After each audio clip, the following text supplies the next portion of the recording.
नमस्कार सभी आदरणीय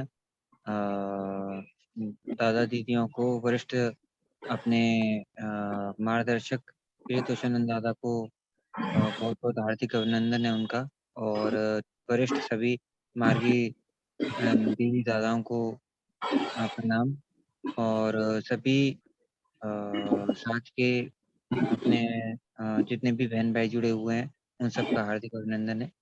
आपको जैसा पता है कि ये हमारा जो सत्र चलता है हर मंगलवार को, तो इसमें हम कोशिश करते हैं कि कुछ ना कुछ ऐसे विषय लिए जाएँ जो समाज के लिए मार्गदर्शक हों, हम सबके लिए भी हमारी जो दुविधाएँ हैं शंकाएँ हैं उनको दूर कर सकें।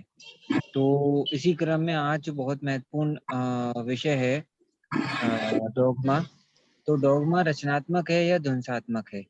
तो इसको लेकर दादाजी बहुत ही सजग हैं और उनका पहले से ही इस पर कार्य है कि अंधविश्वास या जो गलत भाव जड़ताएँ हैं, गलत विचारधाराएँ वो कैसे दूर हों। तो इसके लिए दादा ने कहा ये टॉपिक बहुत अच्छा रहेगा और जो मानसिकता थोड़ा-सा संशय में है, दुविधा में है, उसको दूर किया जाए ताकि परम पथ की ओर हम लोग चल सकें।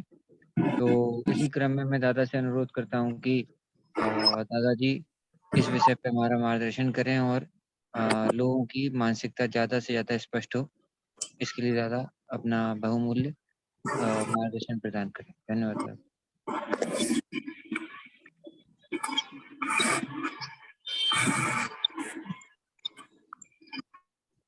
ओके। सभी पार्टिसिपेंट्स भाई बहनों को मेरा हार्दिक नमस्कार। और जैसा कि विषय है डॉग्मा इज डिस्ट्रक्टिव और कंस्ट्रक्टिव। तो इस विषय पर आने के पहले जैसा कि हम ईश्वर केंद्रित दर्शन के फॉलोअर्स जानते हैं कि ये जो मनुष्य जीवन है इसका लक्ष्य है आत्म मोक्षार्थम जगत हितायश्च। अब इस लक्ष्य पर गौर करते हैं तो इसमें महत्वपूर्ण सवाल मन में आते हैं बुद्धिजीवी लोगों के कि आखिरी ये जो मनुष्य जीवन है, मैं कौन हूं, कहां से आया हूं। एक दिन सब लोगों को इस संसार से जाना है, कहां जाऊंगा मैं। तो इस सवालों के जवाब में दार्शनिक रूप से प्रेरणा आती है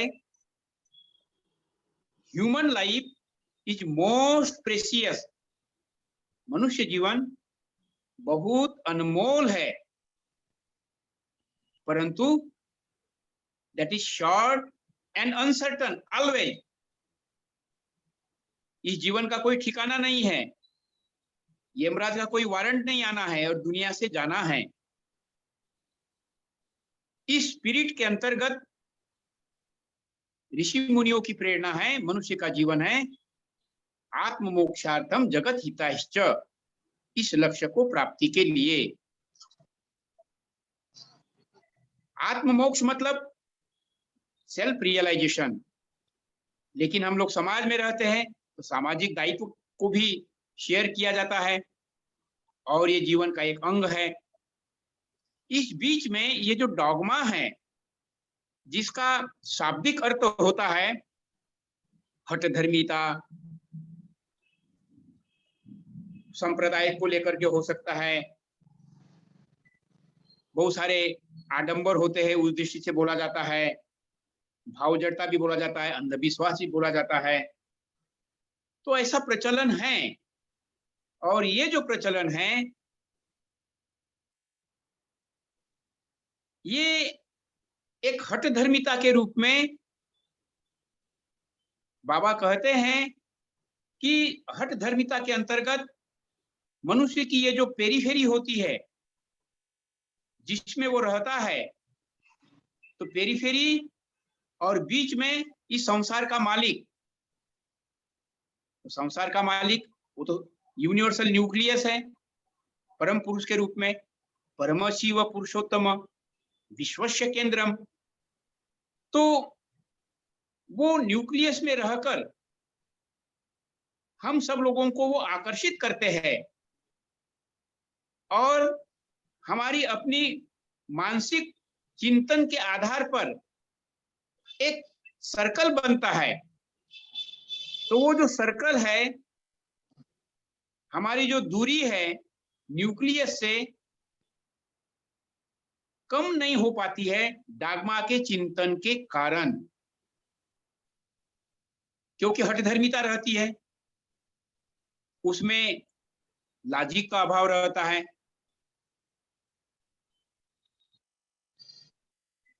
रीजनिंग का अभाव रहता है, विज्ञान का अभाव रहता है। इस कारण हम अपने मन को विस्तार नहीं कर पाते हैं। मन को विस्तारित करने के लिए एक फार्मूला रहता है, as you think so you become. तो इस डॉग्मा के अंतर्गत जाने या अनजाने मनुष्य के जीवन का जो विषय बनता है वो भौतिक विषय बनता है, और मन इस भौतिकता से बहुत उच्च कोटि में विकसित रूप में इवोल्यूशन के थ्योरी में वो अब आगे जाना चाहता है। लेकिन ये जो डॉग्मा है मनुष्य के उस विकास को अवरुद्ध कर देता है, और इसका परिणाम हम लोग देख रहे हैं। आज संप्रदाय संप्रदाय में, गोष्ठी गोष्ठी में आज क्लैश हो रहा है। अगर इंटरनेशनल लेवल की बात की जाए तो अभी आज की ताजी खबर है, यूक्रेन और रशिया अब विनाश की ओर बढ़ रहे हैं। ऐसे ही परिस्थिति में इस डॉग्मा को, नो मोर डॉग्मा, इस स्लोगन के साथ हमें अपने विवेक को जागृत करना है, और विवेक को जागृत करने के लिए मनुष्य के जीवन का जो उद्देश्य है वो भूमा विषय होना चाहिए, अर्थात इस संसार का जो मालिक है उसके साथ में हमारा संबंध जुड़ना चाहिए। उस मालिक को बहुत ही दार्शनिक रूप में एक्सप्लेन किया गया है। उस ओर जाने के लिए उनका जो प्रेरणा है एक श्लोक के माध्यम से उजागर होता है। ए मनुष्य, तुम समझने की कोशिश करो।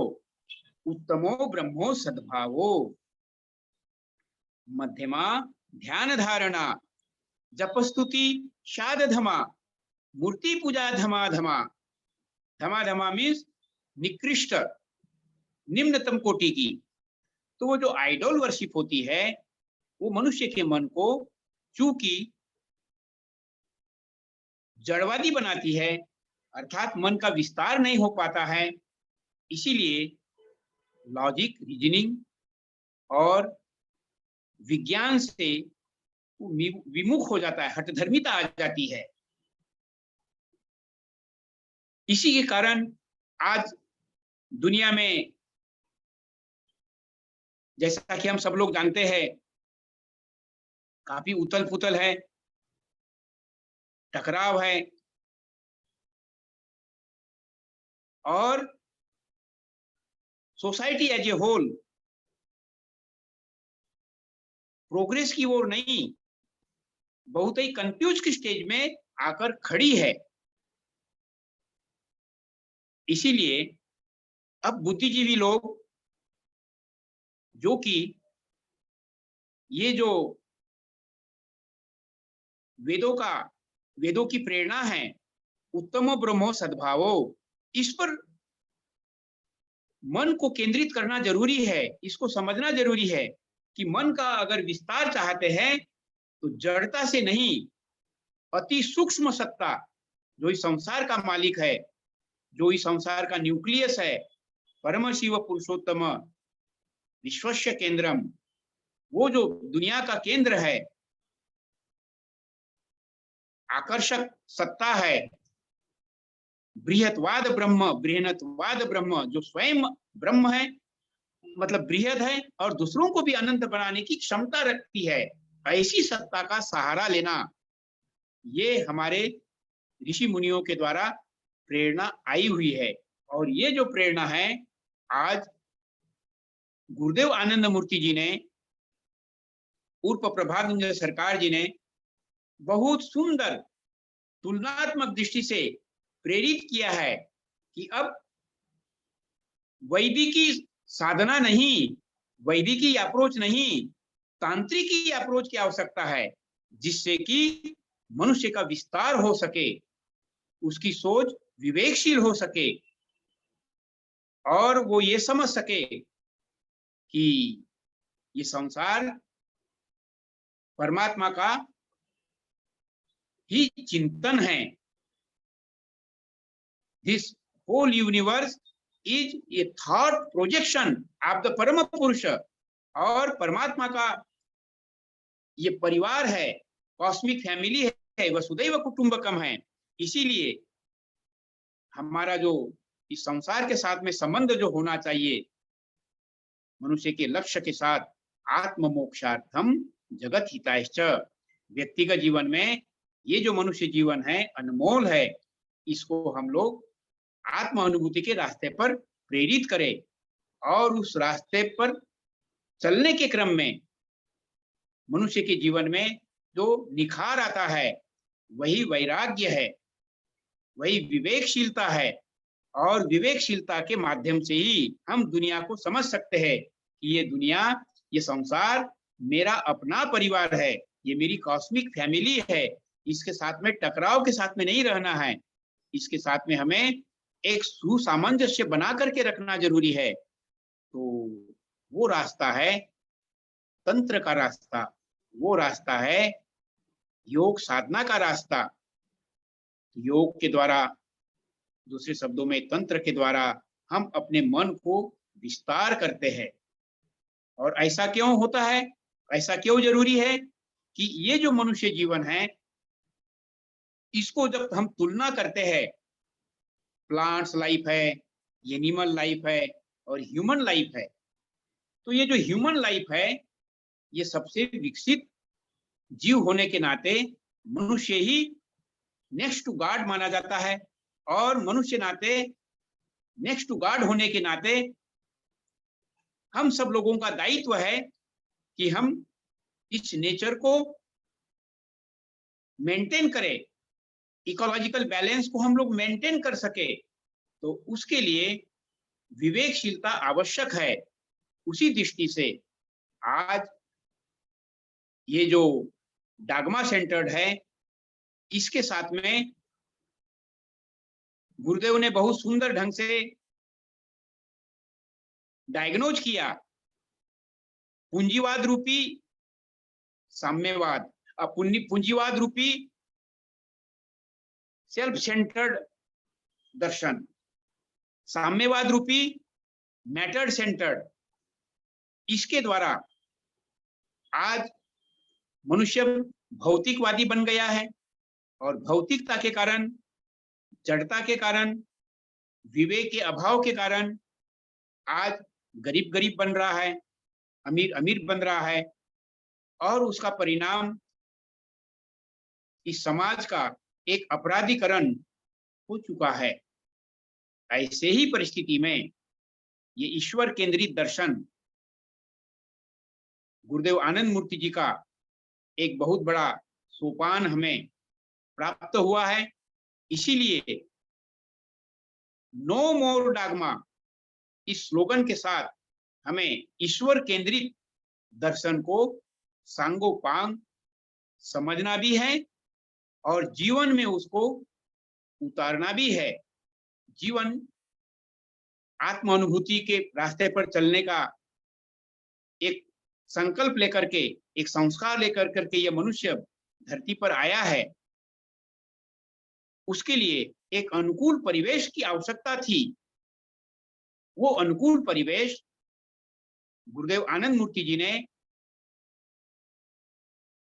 एक सार्वभौम दर्शन देकर मनुष्य को भौतिक, मानसिक और आध्यात्मिक इन तीनों ऊर्जाओं से जो तीनों ऊर्जाएं जो प्राप्त हुई है, इसको हार्मोनाइज वे में आगे उसको चैनलाइज कर सके, भौतिक ऊर्जा को मानसिक ऊर्जा में और मानसिक ऊर्जा को आध्यात्मिक ऊर्जा में रूपांतरित करने के लिए ही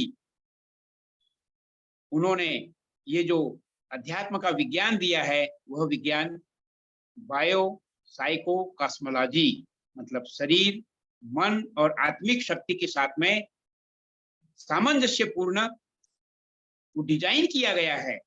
इसीलिए अष्टांग योग साधना के माध्यम से हम फिजिकल एनर्जी को साइकिक एनर्जी में और साइकिक एनर्जी को आत्मिक एनर्जी में रूपांतरित करें। तो यह पद्धति आज मोस्ट मॉडर्न रूप में ऑलरेडी रिसर्च करने वाले रिसर्च स्कॉलर लोगों ने अभी 8 दिन के बीच में एक बहुत सुंदर एक न्यूज आया है कि जो लोग इस तरह के योग साधना के द्वारा, मेडिटेशन के द्वारा अपने आप को अंतर्मुखी बनाते हैं, तो उनका विकास होता है और वो अपने इच्छाओं पर काबू पाते हुए विवेक और वैराग्य को जागृत करता है। इसके लिए अष्टांग योग साधना गुरुदेव आनंद मूर्ति जी ने आज 7000 साल वर्ष पूर्व शिव का जो अवदान था तंत्र के रूप में, और 3500 साल पहले भगवान कृष्ण का अवदान योग के रूप में जो था, उसका सुंदर समन्वय युक्त मोस्ट मॉडर्नाइज पद्धति के रूप में राजाधिराज योग साधना के माध्यम से ईश्वर केंद्रित दर्शन दिया। यह तंत्र की अप्रोच है। इसीलिए हम गुरुदेव आनंद मूर्ति जी के फॉलोअर्स होने के नाते हमें इसको चैलेंजिंग रूप में आत्मसात करना है और आत्मसात करते हुए इसको हमारे जीवन का एक महत्वपूर्ण अंग बनाकर अपनी यात्रा को आत्म मोक्षार्थम जगत हितायष के रास्ते पर प्रेरित करना है। इसी को ऋषि मुनियों ने और भी उसको परिष्कृत रूप में कहा गया है, subjective approach to realise the self. आत्म अनुभूति के रास्ते पर चलने के लिए योग साधना का सहारा लेते हुए इस कलरफुल वर्ल्ड में with the harmony objective adjustment in this colourful world, ऐसा जीवन यापन करना है। इसी के लिए आनंद मार्ग की जो फिलॉसफी है वो आध्यात्मिकता और सामाजिकता का सुंदर समन्वय युक्त दर्शन है और ये डीप वे में स्टडी करने की चीज है। इसमें अर्थात इस डॉगमा को, जो कि डिस्ट्रक्टिव रूप में आज सभी लोग इसको अनुभव कर रहे हैं, विवेकशील लोग, तो इसका विकल्प आवश्यक था और वो विकल्प नव्य मानवतावाद, बुद्धि की मुक्ति। तो बुद्धि की मुक्ति ऐसा शब्द क्यों जोड़ा इस टॉपिक के साथ में? इसीलिए कि मनुष्य चित्त, अहम और महत, ये मन की 3 जो सीढ़ियां है, जो 3 स्टेजेस है, तो चित्त को अहम में और अहम को महत में रूपांतरित, अनवरत करने का जो प्रयास है, वही नव्य मानवतावाद को जन्म देता है। कैसे? जो चित्त है वो मटेरियल वर्ल्ड में इन्वॉल्व है, तो उसको चैनलाइज करने के लिए अष्टांग योग साधना के द्वारा उसमें नव्य मानवतावाद के टर्मिनोलॉजी में हम कहेंगे स्पिरिचुअलिटी एज ए कल्ट। बुद्धिजीवी लोग संसार में हैं, लेकिन उन्हें ये जागरूकता करना आवश्यक है, हम प्रचारक लोगों का, कि ये जो मनुष्य जीवन है इसका उत्तर मिलता है, this human life is to realise the self. तो उस रास्ते पर चलने के लिए आध्यात्म की पहली सीढ़ी स्पिरिचुअलिटी एज ए कल्ट लोगों को प्रेरित करना आवश्यक है। और अभ्यास करते करते आगे की खोज आती है कि भाई मैं चल तो रहा हूं, लेकिन रिजल्ट तो बढ़िया से नहीं मिल रहा है। तो रिजल्ट तो बढ़िया से तब मिलता है जब हम कमिटेड होकर के किसी विषय को अपने जीवन का अंग बनाते हैं। तो वही नव्य मानवतावाद का दूसरा पार्ट है, स्पिरिचुअलिटी इन एसेंस। कैसे? अब साधना जो करनी है इस शरीर के माध्यम से करना है, और ये शरीर पंचमहाभूत का शरीर है। इस प्रकृति ने मनुष्य जीवन को, इस संसार को जो बनाया, तो ये शरीर तो जो है तम प्रधान है। तो इस पर विजय पाने के लिए स्पिरिचुअलिटी एज ए कल्ट, इसके अंतर्गत आसन, कौशिकी, तांडव, प्रमिताहार, इसको गौर करते हुए इसमें पारंगत होना मांगता है, स्पिरिचुअल कल्चर डेवलप होना मांगता है। और वो स्पिरिचुअल कल्चर रूपांतरित होती है स्पिरिचुअलिटी इन एसेंस। नहीं, मेरा जीवन आत्म अनुभूति के लिए है, पशु का जीवन है भोग के लिए, मनुष्य का जीवन है आत्म अनुभूति के लिए। इस भावना के साथ हम लोग यम नियम, जो कि पिछले बार में ये एक्सप्लेन भी किया गया था मॉरलिटी के अंतर्गत, तो इस अध्यात्म के शिखर पर चढ़ने के लिए, स्पिरिचुअलिटी इन एसेंस में इस्टेब्लिश होने के लिए यम नियम ये बहुत बड़ा साउंड आधार है। अहिंसा, सत्य, अस्तेय, अपरिग्रह, ब्रह्मचर्य, शौच, संतोष, तप, स्वाध्याय और ईश्वर प्रणिधान, ये तो ये प्रेरणा है। अगली प्रेरणा है मनुष्य को परफेक्शन की ओर ले चलने के लिए 16 पॉइंट्स।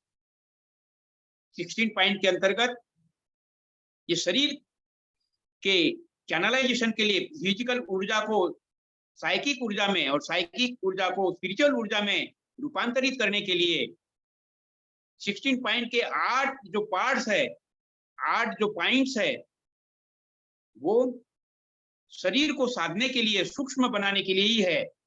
कैसे स्नान करना है, कैसा भोजन करना है, इस शरीर को कैसे सूक्ष्म बनाने के लिए उपवास करना है, इसके आधार पर वो डिजाइन है।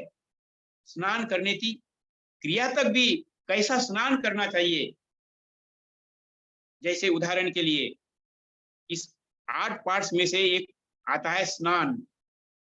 तो स्नान करने की विधि तक भी इतनी साइंटिफिक है। उदाहरण के तौर पर बतला रहे, जैसे स्नान करेंगे तो जो नावेल पॉइंट है, नाभि केंद्र, तो नाभि केंद्र पर पानी डालते हुए नीचे की ओर पानी गिरे, जिससे कि मणिपुर चक्र, जो कि जो पंचमहाभूत है, पंचमहाभूत में से अग्नि तत्व को वो शमन करता है, नॉर्मल करता है। तो अग्नि प्रज्वलित होती है नाभि केंद्र से, मणिपुर चक्र जिसको कहा जाता है। तो स्नान करते समय में अगर हम पहले वहाँ पानी डालते हैं नाभि और नाभि के नीचे, उसके बाद में उसके बराबरी में पीछे, और उसके बाद में सिर पर डालते हैं, जो पानी सारे रीढ़ के हड्डी को टच करते हुए नीचे गिरेगा, तो इससे बॉडी का जो टेम्परेचर होता है वो बैलेंस हो जाता है। और इस बैलेंस टेम्परेचर के द्वारा हमारी जो मनस्थिति है वो भी स्थिर होती है। इस तरह से 8 पार्ट्स है 16 पॉइंट्स के, उसका फॉलो करना यह मनुष्य को अपनी भौतिक ऊर्जा को मानसिक ऊर्जा में रूपांतरित करते हुए आगे बढ़ने में मदद मिलती है। तो पॉइंट था स्पिरिचुअलिटी इन एसेंस। तो अध्यात्म में इस्टेब्लिश होने के लिए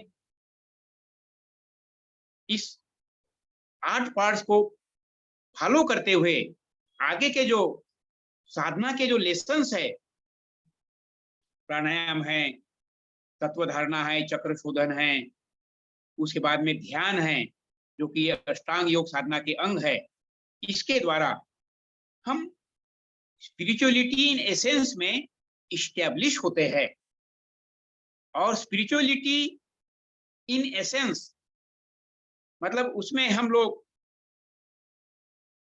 प्रियोरिटी के साथ में अपने रूटीन को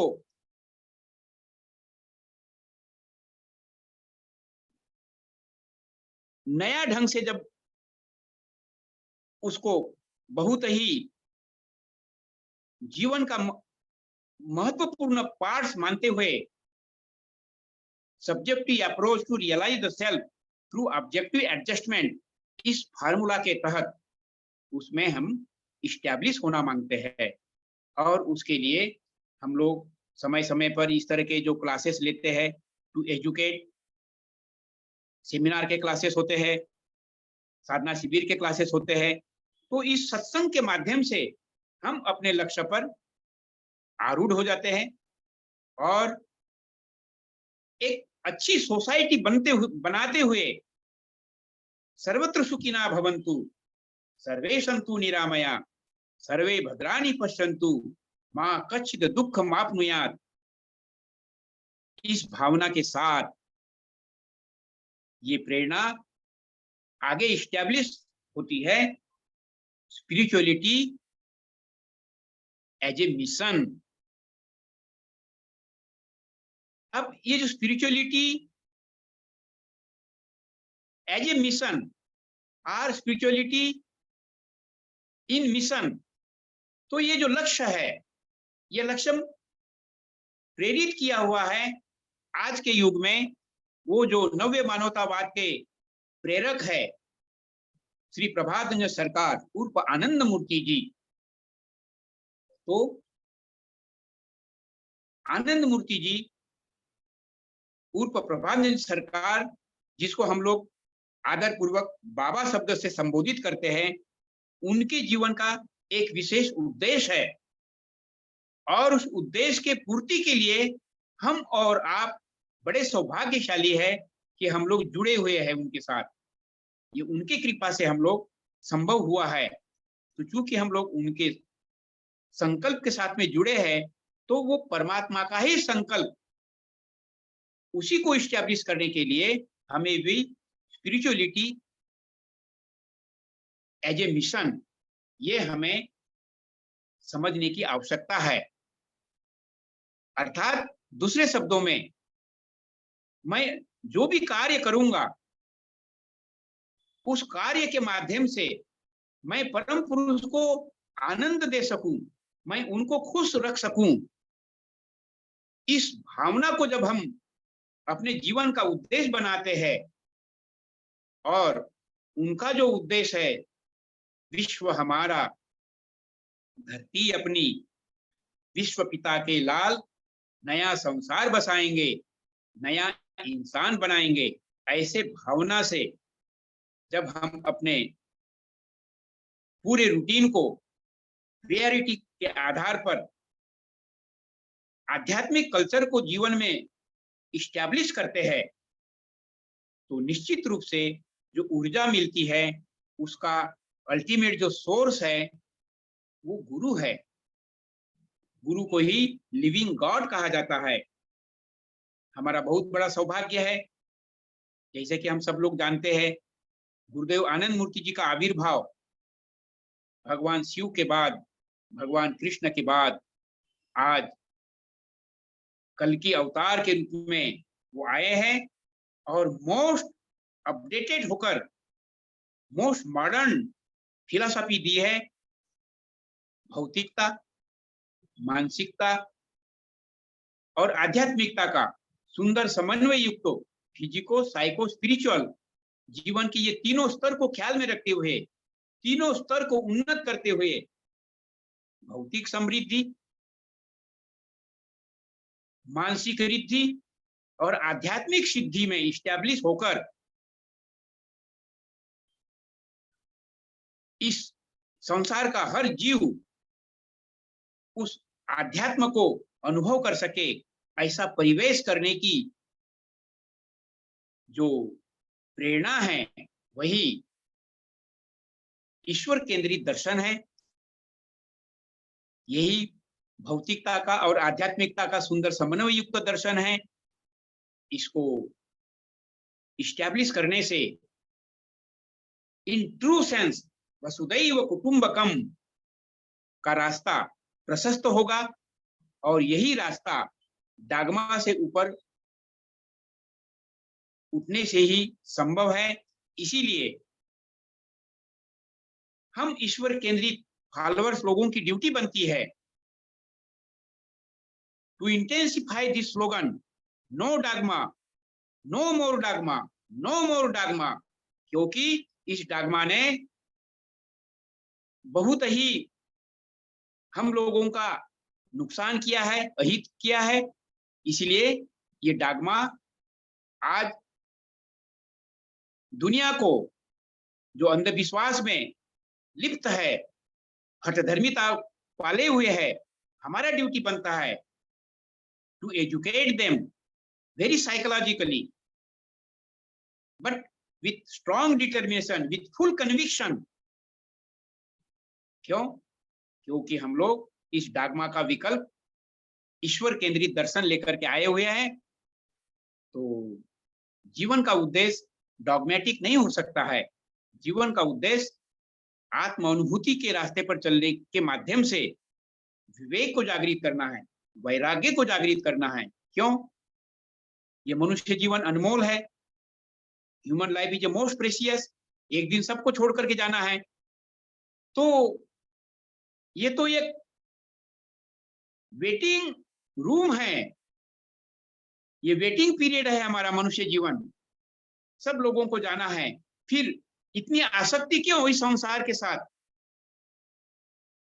जिसको कि आज हम लोग देख रहे हैं, to earn more, to earn more. इससे थोड़ा ऊपर उठता है तो नेम एंड फेम के लिए आदमी अपना जीवन दान दे देता है। तो नेम एंड फेम के लिए तो नहीं आए हैं, हम आए हैं परमात्मा के मिशन को इस्टेब्लिश करने के लिए, वसुदैव कुटुंबकम की स्थापना के लिए। इस वसुदैव कुटुंबकम की स्थापना में ये तीनों दर्शन एक बहुत बड़ी बाधा होकर खड़े हैं। इसी को गुरुदेव आनंद मूर्ति जी ने डायग्नोज किया हुआ है और इसका रास्ता भी दिया है ईश्वर केंद्रित दर्शन के रूप में। मुझे खुशी है कि हमारे बीच में अनेक प्रबुद्ध लोग हैं। इसमें से एक मेरे सहभागी दादा सत्यव्रतानंद जी भी उपस्थित है। इनसे भी मैं आग्रह करना चाहूंगा कि अपने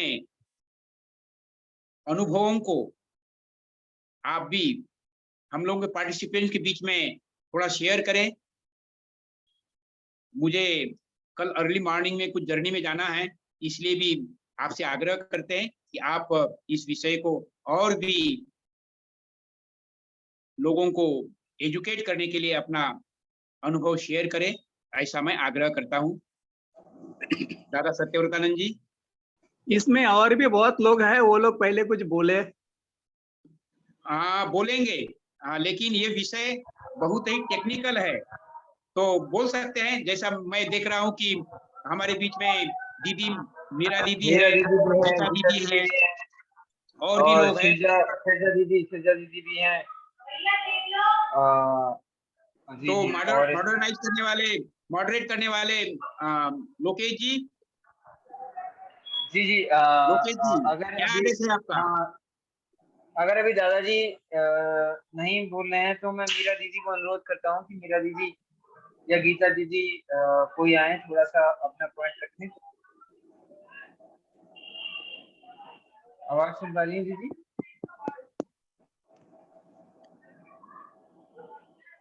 या सिरजा दीदी अगर आवाज सुन पा रही हैं तो वो अपना कुछ पॉइंट रखें, या कोई और दादाजी रखना चाहते हैं तो वो रखें, फिर हम सच्चिदानंद दादाजी के पास जाएंगे, उनका बहुमूल्य विचार लेंगे।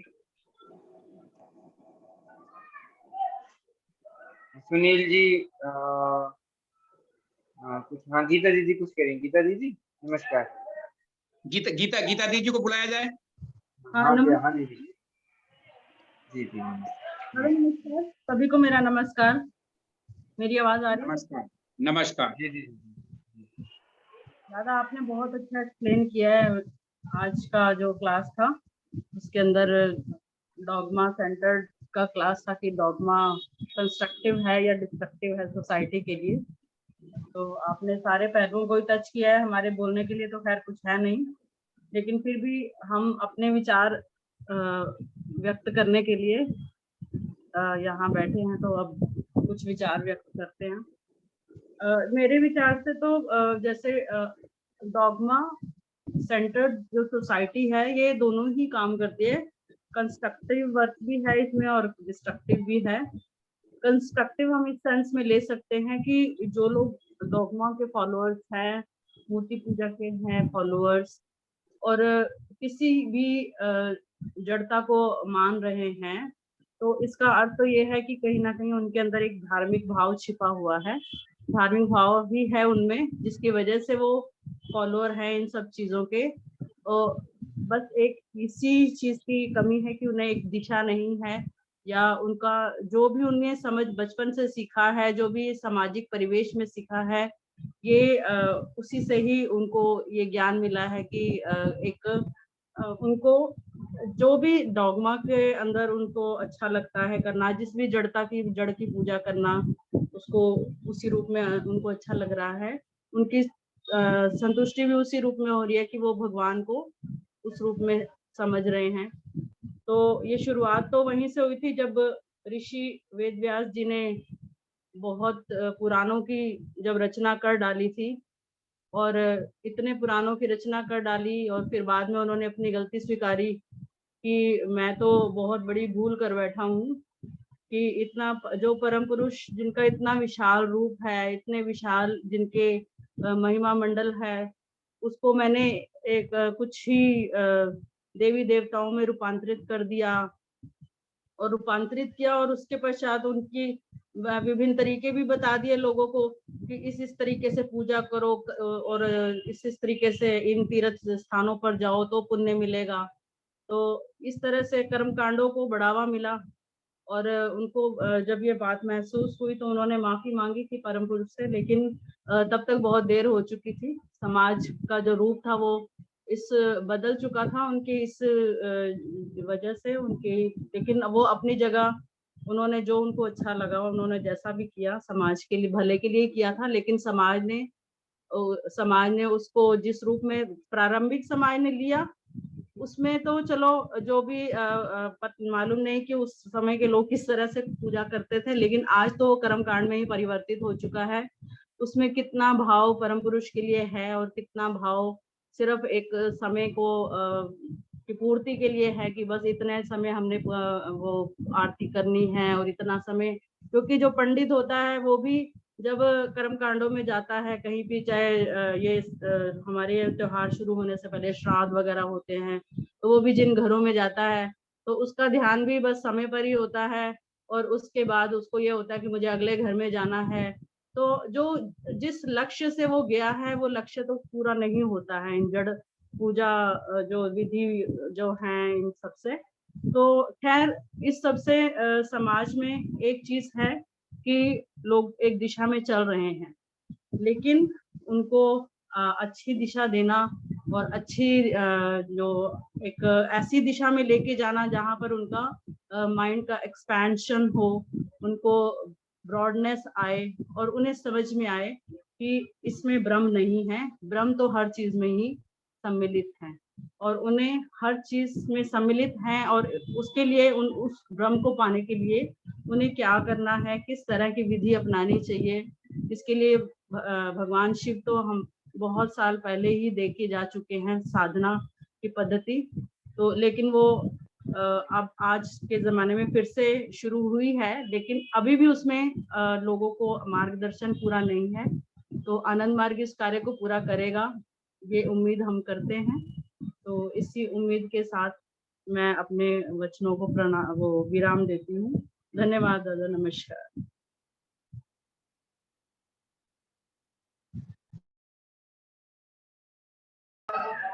नमस्कार दीदी, बहुत बहुत धन्यवाद। सत्यव्रतानंद दादा हमारे बीच में है। दादाजी आप कुछ विचार रखिए दादा अपने। अभी प्रियतोषानंद दादा तो अभी म्यूट होने कल मेरे ख्याल से सुबह जल्दी निकलना है। हाँ मीरा दीदी है, मीरा दीदी आप अपने विचार रखिए। मीरा दीदी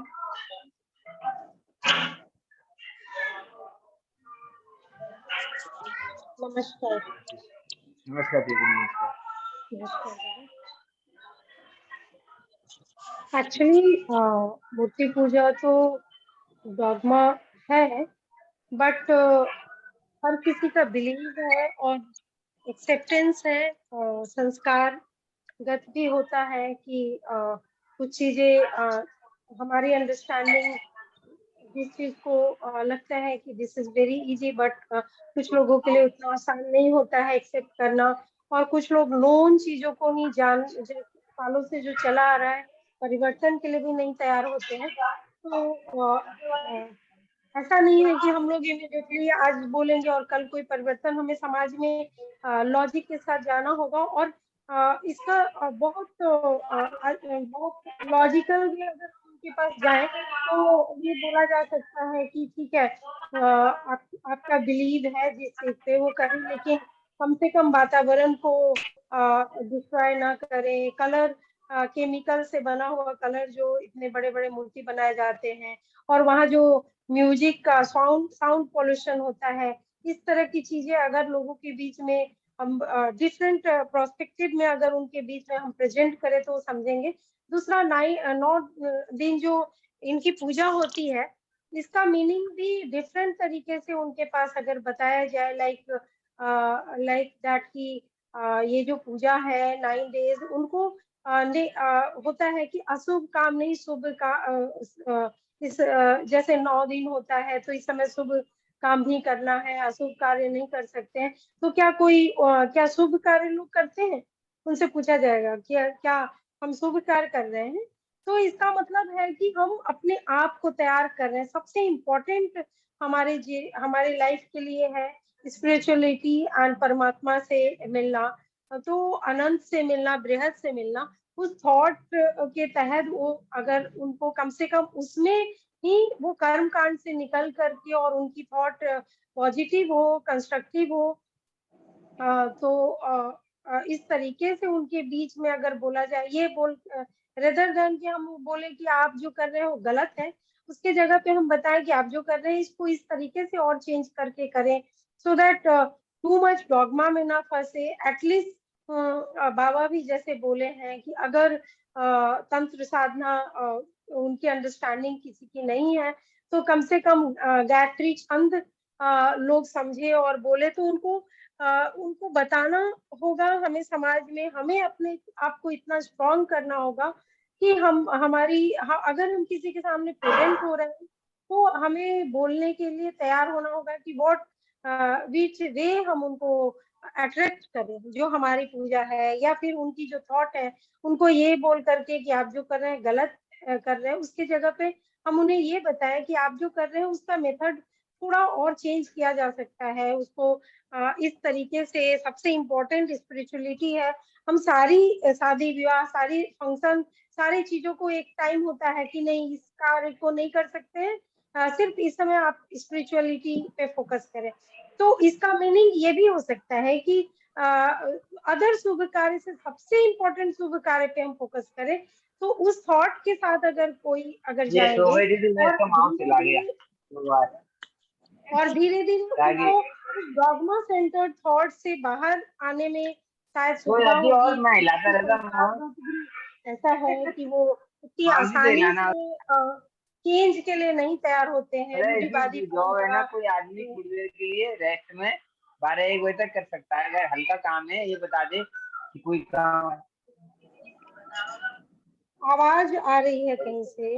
हाँ सॉरी सॉरी सॉरी जी। जी दादा, मेरी ओपिनियन यही है कि हम इतना ज्यादा नेगेटिव थॉट के साथ हम उनके बीच में अगर जाएंगे तो हर किसी की, अगर कोई हमारे ही बिलीफ को कहे कि आप जो कर रहे हो रॉन्ग है, उनको भले ही नॉलेज कम है या उनकी जानकारी कम है, बट हमारी जो रियल जो शिव का दिया हुआ है वो डाइल्यूटेड हुआ है। तो उनको उस तरीके से बताया जाए कि हम जो कर रहे हैं हम आपसे अलग नहीं है, प्योर सनातन धर्म को हम फॉलो कर रहे हैं और शिव की बताई हुई चीजें को हम लोग कर रहे हैं। तो उनको एक लॉजिक के साथ अगर हम उनके बीच में जाए और उनको कन्विंस करें या उनके सामने प्रेजेंट करो करे, तो आई थिंक उनको समझ आएगा। लेकिन वो इतना डीप रूटेड हो चुका है इसमें लोग कि वो चेंज के लिए नहीं तैयार है, और ये डे टू डे ज्यादा वहां पे स्पिरिचुअलिटी कम और शोबाजी ज्यादा है, और वो loud sound music and different type of songs बजते हैं। तो इस तरीके से भी एटलीस्ट एजुकेटेड पर्सन के बीच में जाए कि ये जो म्यूजिक बज रहा है क्या आप इसको स्पिरिचुअलिटी मानते हैं, ये जो सॉन्ग बज रहा है क्या आपको इस पे बिलीव है, तो इस तरीके से शायद वो अंडरस्टैंड कर पाए पर्सन। तो मुझे लगता है कि डेफिनेटली समाज के लिए तो ये डिस्ट्रक्टिव है ही, और उनकी थॉट को किस तरीके से पॉजिटिव लेकर के आए, तो उस पे हमें विचार जरूर करना होगा। थैंक यू एंड नमस्कार। जी जी जी धन्यवाद। सत्यव्रतानंद दादाजी के पास पहले मैं थोड़ा एक विचार रखना चाहता हूँ कि जैसे मीरा दीदी ने कहा, बहुत सारी बातें समाज से व्यवहारिक बातें मीरा दीदी ने, गीता दीदी ने कही, दादा ने तो हमें बताया ही। लेकिन इसमें जैसे आप एक वर्तमान परिप्रेक्ष्य देखेंगे तो उसमें आपको देखने की मिलेगी कि जब जो बहुत बड़ा वर्ग है, जब किसी में एक्टिविटी में फंसा है, तो दूसरा जो लॉजिक के साथ में चल रहा है वो तैयार करता है कि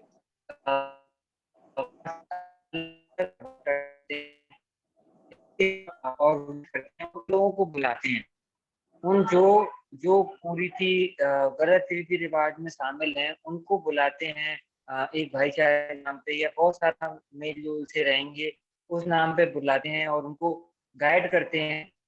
वो लोग मिसगाइड हो जाते हैं।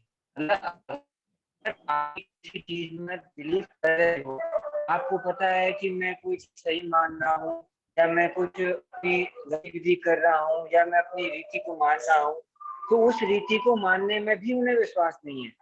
यदि कोई लॉजिक के जरिए उन्हें उनकी रीति को गलत साबित करता है और दूसरी चीज उनके सामने विकल्प रखता है उनकी चीज को गलत दिखाकर, तो वो उसको क्रॉस क्वेश्चन नहीं कर पाते और कई सारे मायनों में उनको वो दिखा देते हैं कि देखो आप ये गलत हो और आपका यहाँ ये गलत हो रहा है, तो उसको उनको ऐसा लगने लगता है कि लेकिन लेकिन उसी क्षेत्र में यदि उनको अपडेट किया जाए, उनको अगर इस साइकोलॉजी को हमको समझना होगा कि यदि हम उनकी विचारधारा को एक इस तरीके से चैनलाइज करें कि कोई उसको मिसगाइड भी ना कर पाए और वो अपने आप को अपडेट कर लें। जैसे बाबा ने कहा ना, मूर्ति पूजा एक प्राथमिक सीढ़ी है और उसके माध्यम से धीरे धीरे आगे की क्लासों में जाया जा सकता है। तो ये हमें बड़ा साइकोलॉजिकली स्टेप बाय स्टेप समझना होगा। जैसे मीरा दीदी ने बताया, वो सारी चीजें समझते हुए पहले एक दीदी ने भी क्लास में बताया था, तो वो हमें बहुत अच्छे से समझना होगा, वरना समाज को मिसगाइड बहुत किया जाता है और एक दूसरे के खिलाफ खड़ा किया जाता है। तो ये सब चीजें में हमें कैडर्स को बहुत विचार करना होगा, इस पर थोड़ा शोध भी करना होगा। जी मैं सत्यव्रतानंद दादा से अनुरोध करता हूँ कि वो हमें गाइड करें। जी दादा जी। हाँ, सब लोगों ने बहुत अच्छी बातें बताई हैं। मैं बाबा की एक बात कहना चाहूँगा यहाँ पर। वैसे शास्त्रों में कहा गया है, जब मनुष्य माँ के गर्भ में होता है तभी वह भगवान से प्रार्थना करता है, यदि जोण्या प्रमुच्य तत्स्मरिष्ये पदं तव तमुपायं करिष्यामि जेन मुक्ति ब्रजाम्यहम्। अर्थात मनुष्य के मन में मुक्ति पाने की कामना ये गर्भ से ही होती है, क्योंकि वो माँ के गर्भ में, लोग कहते हैं, संत कहते हैं, उल्टा टंगा रहता है, उस व्यथा को वो बर्दाश्त नहीं कर सकता, इसलिए वो जल्दी से अंधकार से प्रकाश में आना चाहता है। इसलिए भगवान को प्रार्थना करता है दोनों हाथ जोड़ करके कि हे भगवान, मुझे तू अंधकार से प्रकाश में ले चल, मैं दोनों समय तुम्हारे चरणों का स्मरण करूंगा और ऐसा उपाय करूंगा जिससे मुझे मुक्ति मिलेगी और फिर दोबारा मुझे माँ के गर्भ में आना ही नहीं पड़ेगा। इतनी सुंदर भावना मनुष्य के मन में जन्म लेने के पहले ही होती है, किंतु जब वह माँ के गर्भ से बाहर आता है, धरती के कठोर मिट्टी पर जब चलने लगता है, तब भगवान को दिए हुए इस वचन को वो भूल जाता है और न जाने क्या क्या करने लगता है। और मान लो अगर किसी के मन में बात आ भी गई कि अरे मैं क्या कर रहा हूँ, मुझे तो भगवान का भजन करना है, तब वो कुछ करना भी शुरू करता है, लेकिन वह आडंबर में या फिर डॉगमा में ऐसा फंस जाता है कि मुक्ति पाने के लिए जो करना चाहिए उससे वो काफी दूर चला जाता है, उसके आसपास में भी नहीं भटक पाता। इसलिए ये सारी चीजें जो हो रही हैं हमारे आज समाज में, कि मनुष्य डॉगमा में इतना फंसा हुआ है कि मुक्ति पाने के लिए जिसकी कामना उसने माँ के गर्भ में की थी, उसको पाने के लिए जो करनी है, जो करना चाहिए, उसको वो जान ही नहीं पाता, समझ ही नहीं पाता, और ये सोच करके कि हमारे पूर्वजों ने किया, हमारे दादा दीदी ने किया, हमारे पापा मम्मी ने किया और बूढ़े बुजुर्गों ने किया, महाजनों ने किया, इसलिए हम भी वही करेंगे। तो जिस लीक पर उसके पूर्वज चले आ रहे थे, उस लीक से वो हट नहीं पाता है, उसी लीक पर चलना चाहता है। मनुष्य का स्वभाव होता है मन का कि वह जो आसान रास्ता होता है उसी पर चलना चाहता है, जो कठिन रास्ता होता है, विकट रास्ता होता है, उसको वो सिलेक्ट नहीं करता, उस पर चलना पसंद नहीं करता, क्योंकि उसमें तकलीफ ज्यादा होती है। और जो साफ सुथरा है, जिसमें कंकड़ पत्थर नहीं है, कांटे नहीं है, ऐसी जो राह होती है उस पर वो चलना पसंद करता है। तो जो हमारे पूर्वजों ने करते करते करते करते जिस राह को बनाया है वो राह ऐसी है, उसके लिए सुखदाई है, इसलिए उस पर चलना पसंद करता है। लेकिन दुखदाई राह जो है उस पर वो उसके वो सोच भी नहीं सकता है।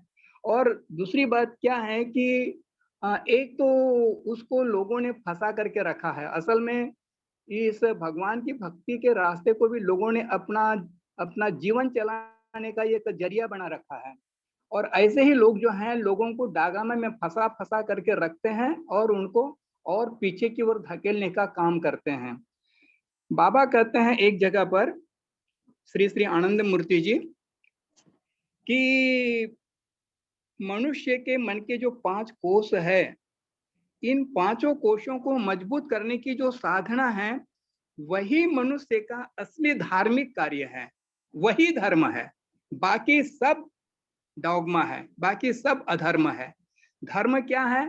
धर्म ऐसी साधना, ऐसा प्रयास जो हमारे मन के 5 कोषों को मजबूत कर सके। और जैसा गुरुदेव ने कहा है कि मन के 5 कोषों को मजबूत करने की शक्ति सिर्फ अष्टांगिक योग साधना में है, जिसमें आसन, एम, नियम, प्राणायाम, प्रत्याहार, धारणा, ध्यान, समाधि, ये जो योग के 8 अंग है, इसी में इसी का अभ्यास करने से मनुष्य अपने 5 कोषों को, काममय कोष, मनोमय कोष, अति मानस कोष, विज्ञानमय कोष और हिरण्यमय कोष को मजबूत करते हुए वो आगे बढ़ सकता है। अब यहाँ पर बात ये आ सकती है कि इन कोषों को मजबूत क्यों करना है? इसलिए करना है क्योंकि मनुष्य परमात्मा को पाना चाहता है, मुक्ति को पाना चाहता है। मुक्ति तो तब मिलेगी उसे जब वो परमात्मा के पास पहुंचेगा और उसके साथ एक रूप होगा। आखिर परमात्मा रहता कहाँ है? शास्त्रों में कहा है हिरण्मय परे कोशे वीरजं ब्रह्म निष्कलम तच्चु ब्रह्म ज्योतिषां ज्योतिस्तदात्म विदो विदुः। हे पगले, जिस ब्रह्म को तुम पाना चाहते हो, जिस परमात्मा को तुम पाना चाहते हो और मुक्ति मोक्ष पाना चाहते हो, उसकी स्थिति तो तुम्हारे मन के ऊपर, हिरण्यमय के ऊपर है। हिरण्यमय परे कोश है, हिरण्यमय कोश के परे उसकी स्थिति है। हिरण्यमय परे कोशे वीरजं ब्रह्म निष्कलम तच्चुर्न ज्योतिषां ज्योतिष तदात्म विदो विदुः। तो यहाँ ये पांचों कोशों को मजबूत करना मनुष्य के लिए, आध्यात्मिक उन्नति के लिए बहुत जरूरी है। और इसीलिए बाबा आनंद मूर्ति ने, गुरुदेव ने अपने शिष्यों को पांचों कोशों को मजबूत करने की साधना सिखाई है। This is the beauty of Anand Marg साधना। ये सुंदरता दुनिया में किसी भी अन्य साधना में नहीं मिलती है।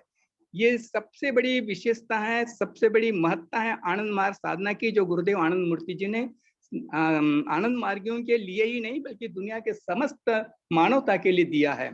लेकिन दुर्भाग्य है कि सभी लोग इस चीज को जान नहीं पाते, समझ नहीं पाते हैं और कर नहीं पाते। समझ भी पाते हैं तो कर नहीं पाते हैं, क्योंकि संस्कार इतना भयंकर जकड़ा हुआ होता है उनका पीछे का कि वो क्या कहूँ मैं कभी कभी इवन मार्गियों के परिवारों में जाता हूँ ना, तो मैं देखता हूँ हमारी जो माता है, बहनें होती हैं, अपने किचन में एक छोटा सा मंदिर बना के रखती हैं और उसमें न जाने कितनी देवी देवताओं की मूर्तियां होती है। मैं पूछता हूँ ये क्यों? तो बोलते हैं क्या करे दादाजी, मन मानता नहीं है। और उन्हीं देवताओं के बीच में बाबा आनंद मूर्ति जी की मूर्ति होती, मूर्ति मतलब फोटो होता है। तो मैं कहता हूँ उन्हें कि देखो, हमारे गुरुदेव, हमारे बाबा, हमारी देवता अकेले रहना पसंद करते हैं। वो किसी के साथ में एडजस्ट नहीं करते हैं, वो अकेले रहना पसंद करते हैं। एको हम द्वितीय नास्ति, मैं एक हूँ और अकेला ही रहूंगा, मुझे और किसी के साथ में मत रखो। समझाने पर भी नहीं मानते, हाँ हाँ हाँ करते हैं। लेकिन मैंने देखा है कि बाबा आदम के जमाने से, माने बाबा के समय से ही जिन्होंने साधना सीखी है, पूजा करते आ रहे हैं आनंद मार्ग की, उन लोगों के भी जीवन में मैंने देखा इस तरह का डागमा, इस तरह का डागमेटिक जो एक क्या कहूंगा मैं, रिचुअल जो उनके अंदर भी आया है कि एक तरफ बाबा की भी पूजा करते हैं, दूसरी तरफ लक्ष्मी की भी पूजा करते हैं और दुर्गा की भी पूजा करते हैं। अभी दुर्गा पूजा चल रहा है, मैं जानता हूँ बाहर की दुनिया के लोग तो दुर्गा के दर्शन करने के लिए जाते ही हैं, कुछ कुछ ऐसे भी लोग हैं जो साधना भी करते हैं और माता दुर्गा के दर्शन भी करते हैं और उसके पूजा पाठ भी करते हैं, उसकी आरती में भी भाग लेते हैं। तो ये जो आडंबर है, ये जो डागमा है, ये एक साथ नहीं चल सकता। एक साधना और डागमा दोनों एक साथ नहीं चल सकते। हमें या तो डागमा को पकड़े रहना पड़ेगा या फिर साधना के रास्ते पर डागमा को छोड़ करके आगे बढ़ना पड़ेगा। तो ये दुनिया जानते नहीं है, इसलिए जो इस डागा में फंसे हुए हैं। मेरा दीदी ने बहुत अच्छी बात बोली है कि हमें लोगों को जो उनका क्रियाकलाप है डॉगमेटिक भले ही हो, तो उस पर डायरेक्ट अटैक नहीं करना है, उन्हें हमें साइकोलॉजिकली और तरीके से समझाना पड़ेगा ताकि वो रिएक्ट नहीं हो और हमारी बात समझ सके। आपको एक दृष्टांत देता हूँ। मैं एक बार बिहार में मैं ऐसी जगह गया था, वहां पर कीर्तन नहीं करने दिया गांव के लोगों ने। मार्गी लोग दूर दूर से वहां कीर्तन करने के लिए गए थे, 3 घंटे का कीर्तन। वहां के गांव वालों ने मार्गियों को डंडे से मार मार करके भगाया, दादा दीदी और जितने मार्गी थे। और वहां वो जो कीर्तन ऑर्गेनाइज करने वाले थे वो वही के रहने वाले थे, उसी गांव में उनका जन्म हुआ। लेकिन फिर भी चूंकि वो आनंद मार्गी थे, वो मूर्ति पूजा को नहीं मानते थे, मूर्ति पूजा का विरोध करते थे। ये गांव वालों ने जान लिया था, इसलिए उन्होंने उनको वहां कीर्तन नहीं करने दिया।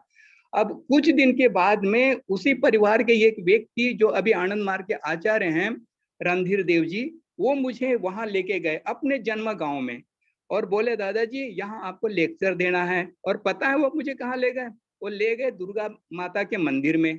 वो दुर्गा माता के मंदिर में गांव वालों को बुलाते हैं और मुझे बोलते हैं दादाजी आप इनको साधना के बारे में बताइए। मैंने कहा गया आज तो मैं काम से, उस समय डंडे से मारा था लोगों को, पता नहीं आज ये दादा रणधीर जी मुझे किस चीज से मरवाएंगे इन लोगों से। मैं सोचने लगा कि बाबा क्या करूं मैं, कैसे समझाऊं इन लोगों को। तो मैंने वहां पर सबसे पहले कहा आप लोग इस मंदिर में आते हैं किस लिए? अच्छा लगता है इसलिए ना? हाँ, यहाँ आते हैं, माता की पूजा करते हैं, अगरबत्ती जलाते हैं, नड़िया जलाते हैं, नहलाते धुलाते हैं मूर्ति को और सब कुछ करते हैं, हाँ, और अपने मन की मुराद पूरी करते हैं, अच्छा लगता है इसलिए। लेकिन मैंने कहा आप पैर से चल करके आते हैं, पैर लंगड़े हो जाते हैं तो कैसे चल के आएंगे? आप हाथों से माला पहनाते हैं, नड़िया फोड़ते हैं, अगरबत्ती जलाते हैं, अगर हाथ लंगड़े लूले हो गए तो हाथों से आप कैसे करेंगे? अगर आप जिस मुंह से उसकी उसका भजन करते हैं, उसका स्तोत्र गाते हैं, उसकी आराधना करते हैं, कुछ बोलते हैं उसके लिए प्रसन्नता के लिए, अगर आपकी जबान ही फेल हो जाए तो आप कैसे बोलेंगे, क्या बोलेंगे? आपके कान बहरे हो जाए तो कैसे सुनेंगे? इस तरीके से मैंने उनको कहा कि सारे इंद्रिय अगर आपके खत्म भी हो जाए तब भी एक इंद्रिय सिर्फ शिल्लक रह जाता है, और वो अगर काम करना छोड़ देता है तो वही मृत्यु हो जाती है मनुष्य की। माँ के गर्भ से जैसे ही हम बाहर निकलते हैं और जैसे ही उसके कोख से हमें अलग किया जाता है, नाल को काट करके हमारी अपनी श्वास शुरू हो जाती है, और ये श्वास जब तक चलती है तब तक हम जीवित रहते हैं, और जब ये श्वास थम जाती है तो हम मृत्यु को प्राप्त हो जाते हैं।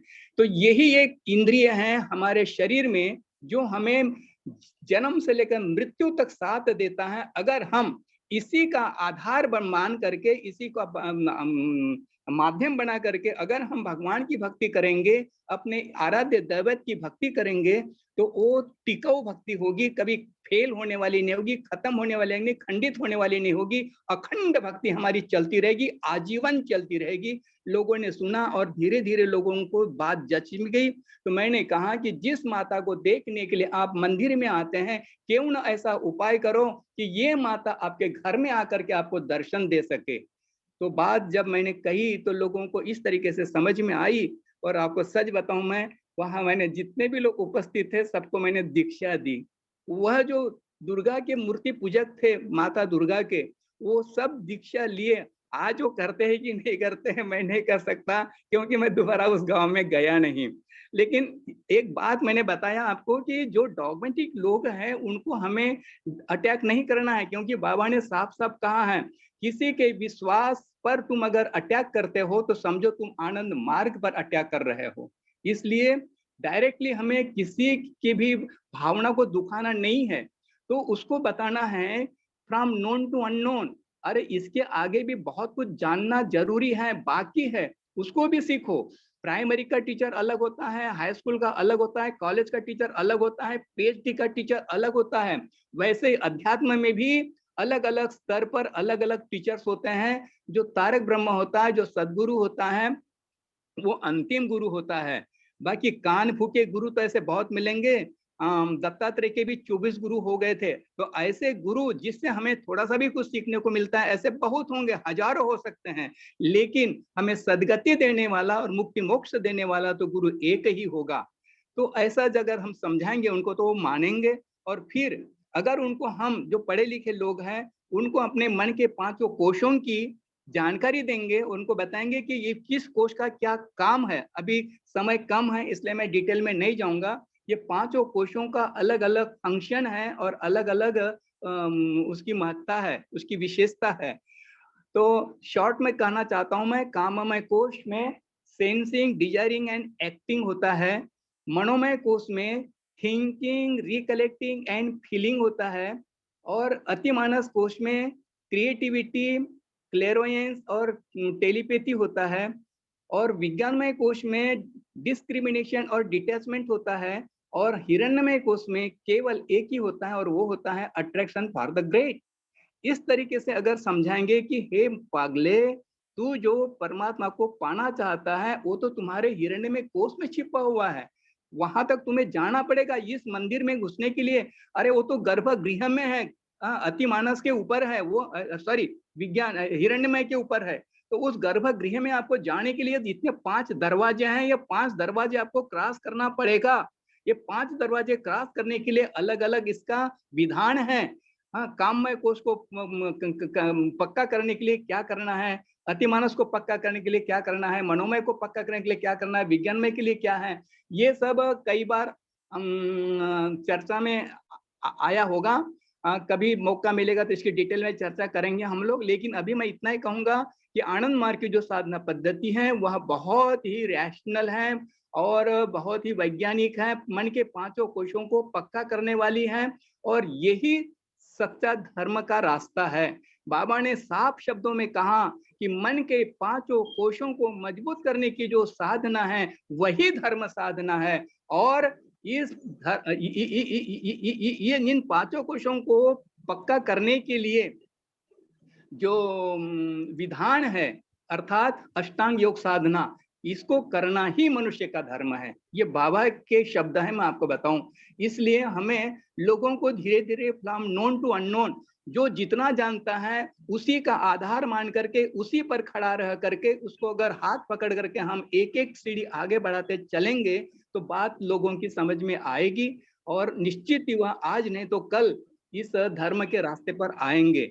ये डॉगमा का रास्ता कोई कुछ भी कहे, कोई कुछ भी माने, लेकिन हम तो जानते हैं अच्छी तरह कि ये मनुष्य को जहां वो खड़ा है वहां से पीछे ले जाने वाला रास्ता है, और धर्म का रास्ता ये मनुष्य को आगे की ओर ले चलने वाला रास्ता है।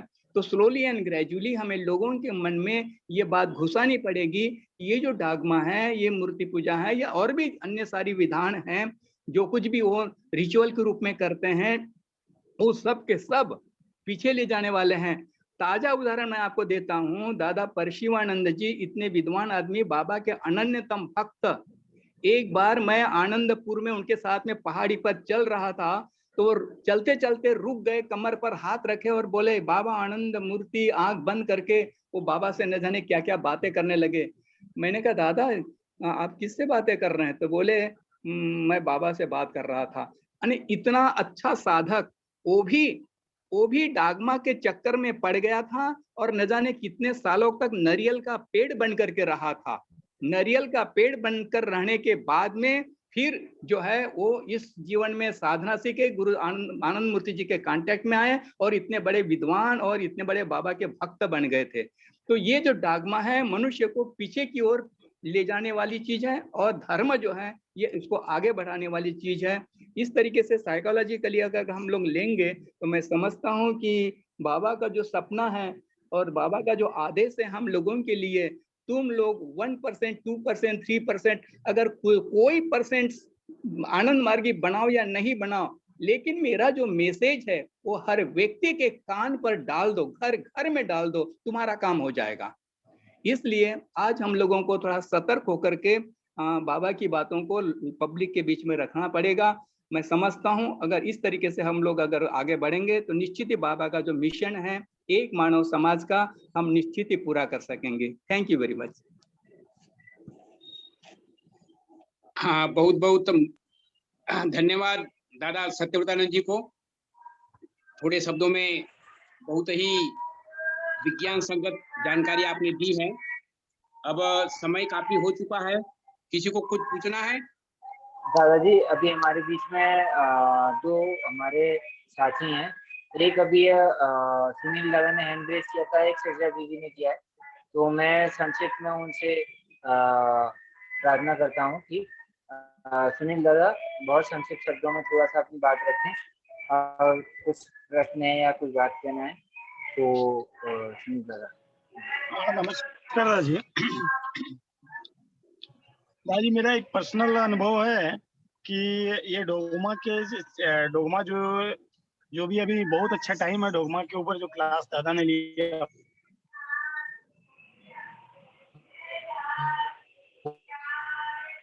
जी दादा आपकी आवाज डिस्टर्ब हो रही है शायद। वो आपके घर के लोग जो है डिस्टर्ब करवा रहे हैं, उनको बोलिए, मना कर दिए। हाँ बोलिए।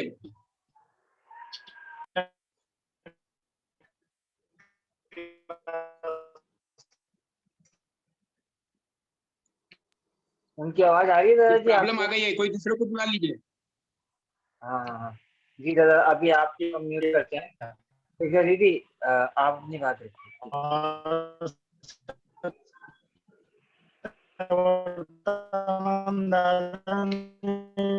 दीदी कुछ नेट का प्रॉब्लम आ रहा है। हाँ दीदी आप अपनी बात रखिए, माइक में।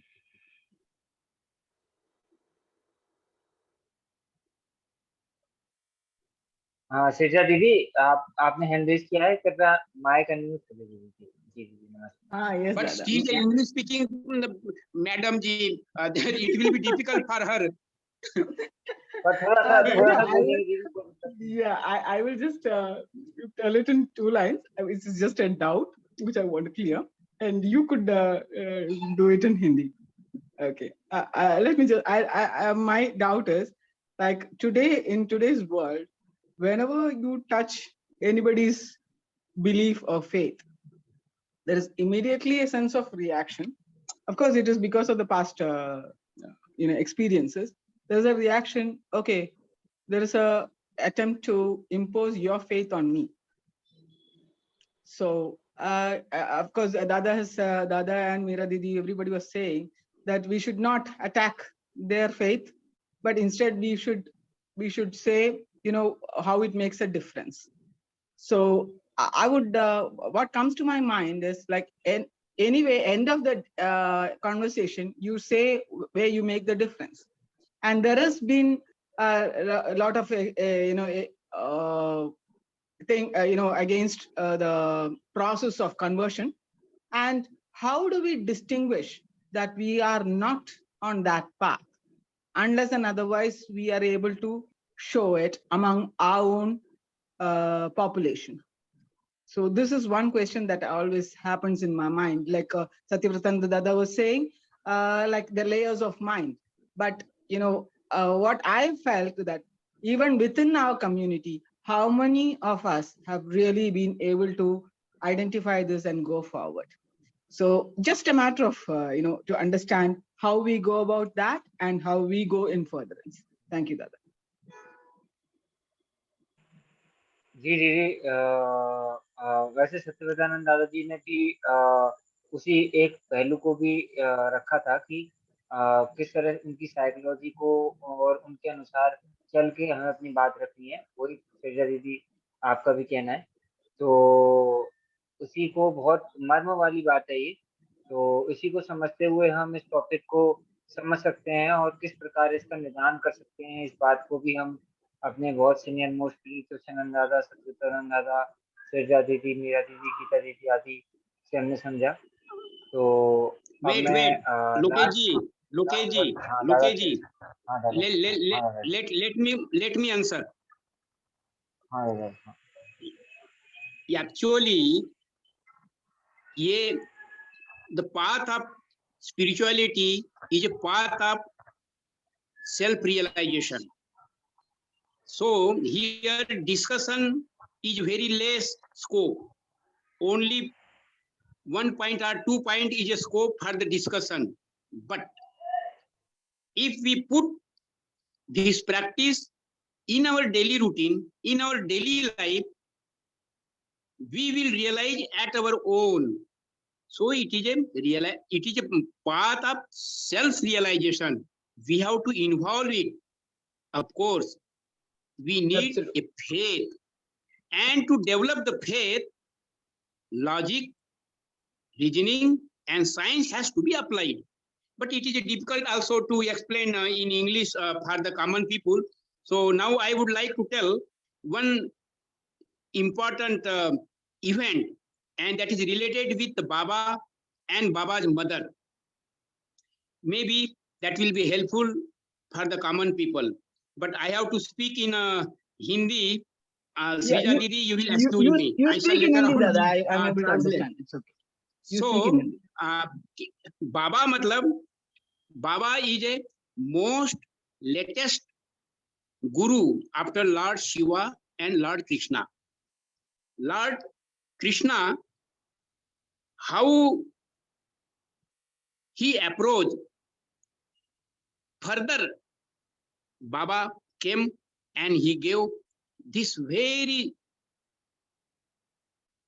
multifaceted philosophy, all-round philosophy, socio-spiritual. It is more than social, more than spiritual, and nobody criticized this philosophy. Such person was explaining, वो एक्सप्लेन कर रहे थे हम लोगों के बीच में कि ये जो मूर्ति पूजा है, ये बहुत ही मनुष्य को नीचे की ओर खींचती है, पतन की ओर ले जाती है, मन जड़ होता है। तो एक दादा थे, नटखट थे, उन्होंने बोला कि बाबा, आपकी माँ तो पता नहीं कितनी कितनी देवी देवताओं को पूजती रहती है, फिर उसका कल्याण कैसे होगा? तो बाबा को बहुत खराब भी लगा, मतलब ही फेल्ट पेन। तो एक वरिष्ठ दादा को उन्होंने ड्यूटी दिया और बोले कि देखो, तुम तो मेरे माँ से बहुत ही क्लोज हो, जरा दोस्ती की भाषा करो और उनको साधना के महत्व को बतलाते हुए ध्यान करने का पद्धति सिखा दो। तो दादा भी बहुत ही एक्सपर्ट थे इस मामले में, तो बढ़िया दोस्ती की भाषा में उन्होंने साधना सिखा दिया और बोला कि माँ, आप जो साधना करेगी तो आपके बेटा लोग जो है, सब लोग तो पढ़ाई लिखाई के लिए जाते हैं, हमारे गुरुदेव तो चले जाते हैं अपनी ड्यूटी में, रेलवे में, तो आप अकेली रहती हो, तो दरवाजा वगैरह सब बंद करके स्नान वगैरह कर लीजिए और पहले ध्यान कर लीजिए, फिर आपको जो पूजा करना है करते रहना। तो उन्होंने वो फॉलो किया, लेकिन जैसे ही वो ध्यान में बैठी तो सारे खिड़की दरवाजे बंद थे, तब भी जो है भाव मूर्ति के रूप में बाबा वहां अपीयर होते हैं। तो ये बात वो नहीं समझ पाई, उन्होंने समझा कि ये नटखट मुझको डिस्टर्ब करने के लिए आया हुआ है। तो उस दिन उन्होंने वो साधना फिर आगे नहीं किया, लेकिन बैठी जरूर। तो दादा ने पता लगाया, दादा ने पूछा कि माँ, आप साधना में बैठी थी? अरे बोले, मैं साधना में तो बैठ गई, लेकिन वो नटखट आया और मेरे सामने बैठ गया। तो बोले, दरवाजे खिड़कियां बंद कर दिया तो कैसे आ जाएंगे? तो बोले, आ गया था ना। तो नहीं नहीं, कई गलती से आप, वो भी दादा बड़े चालाक थे, तो उन्होंने बोला कि दरवाजे खिड़कियां सब बंद कर दो, उसके बाद में साधना में बैठना, फिर कहाँ से आएंगे? तो उन्होंने वैसा ही किया और बैठ गई माँ ध्यान के लिए। तब भी फिर दूसरे दिन भी बाबा वहां अपीयर हो गए, मतलब उपस्थित हो गए। तो वो बात बहुत सिंपल वे में, वो चूंकि सिंपल मानसिकता थी तो नहीं समझ सकी, ये आज कैसा आ गया भाई, सारे दरवाजे खिड़कियां बंद है, लेकिन वो ये नहीं समझ पा रही कि ये सर्वव्यापी है। तो दादा दूसरे दिन भी आ गए, बोले, माँ आज क्या हो गया? तो माँ बोलती है कि आज भी वो आ गया। तब दादा बहुत ही आत्मविश्वास के साथ, विथ फुल कॉन्फिडेंस, दादा say that he is a परम पुरुष, so he is outside and inside also. See, you have closed your all doors and windows, still he appeared. इसका मतलब वो शरीर नहीं है, वो ऊर्जा पुंज है। आपने उनका ध्यान किया, ये साधना उन्हीं का ध्यान है, परमात्मा का ही ध्यान है, इसलिए वो अपीयर हुए। तो ये घटना है, ये शिक्षक, ये साधक लोगों के लिए ये प्रेरणास्पद हो सकती है। और उपस्थित सारे जो साधकगण, आज जो पार्टिसिपेंट्स है, सब लोग बाबा के भक्त हैं। तो इस तरह की घटना को हम लोग अपने जीवन में बांध के रखें कि हमारे जो प्रेरक है वो संसार का मालिक आया हुआ है, उन्होंने हम लोगों को चुना हुआ है, हम लोग उनके शिष्य है। इस आत्मविश्वास के साथ, जैसे दादा सत्यव्रतानंद जी ने बोला कि साइकोलॉजिकली हम पब्लिक के बीच में साइंटिफिक ढंग से ये एक्सप्लेन करते हैं और किसी के विश्वास को हम कुठाराघात न करते हुए साइकोलॉजिकल प्रेरित करते हैं, तो हमारी फिलॉसफी है ही ऐसी, जो सबके मनों की इच्छा है, सबकी आवाज है। बाबा भी बोले हैं कि मैंने सारे दुनिया के लोगों को उनके भावनाओं को समझ करके आनंद मार्ग की स्थापना की है। तो हमें कॉन्फिडेंस की आवश्यकता है, हम प्रचारक लोगों को, कि आनंद मार्ग ये सारी दुनिया का मार्ग है और ये सारे दुनिया के मार्ग को अपनाने के लिए बाबा ने हम लोगों को ड्यूटी दे रखी है और ये उनका संकल्प है। हम लोग तो माध्यम हैं, तो जब हम लोग उनके माध्यम हैं तो हम बाबा को प्रार्थना करें कि बाबा, आप ही युग पुरुष के रूप में आए हुए हैं, आप हमसे कार्य लीजिए और मन का जो स्तर है, अन्नमय कोश, काममय कोश, मनोमय कोश, अतिमानस कोश, विज्ञानमय कोश, हिरणमय कोश, जैसा कि दादा सत्यव्रतानंद जी ने शेयर किया। तो ये साधना जीव को शिव में रूपांतरित होने की साधना है, अपूर्णता से पूर्णता की ओर चलने की साधना है, और ये गुरुदेव आनंद मूर्ति जी का संकल्प है। इसीलिए हम पूरे विश्वास के साथ no more dogma, but very psychologically, very tactfully and with patience हमें ये बात लोगों के बीच में रखनी है। हमारा भविष्य सुनहरा है, उज्जवल है। इसी 2 शब्दों के साथ मैं चाहता हूं कि आज समय काफी करीब अब 9:30 होने ही जा रहा है, तो क्या कुछ कीर्तन वगैरह करवाएंगे? हाँ है दीदी, कोई कीर्तन कराने वाले? अगर कोई थैंक यू दीदी दादा। या जी, सभी को सभी पार्टिसिपेंट का बहुत बहुत धन्यवाद है कि बहुत सारे हमारे सीनियर दीदी दादा भी आए हैं, और अलग अलग ग्रुप से भी बहुत सारे अपने मार्गी दीदी दादा भी आए हैं। तो सभी का बहुत बहुत धन्यवाद। आगे भी सभी जुड़े हैं, ऐसी आशा है। तो अभी कोई कीर्तन करना चाहें दीदी या दादा तो बहुत अच्छा होगा। जो थोड़ा मधुर आवाज में, धुन में यदि कीर्तन करेंगे तो बहुत अच्छा लगेगा।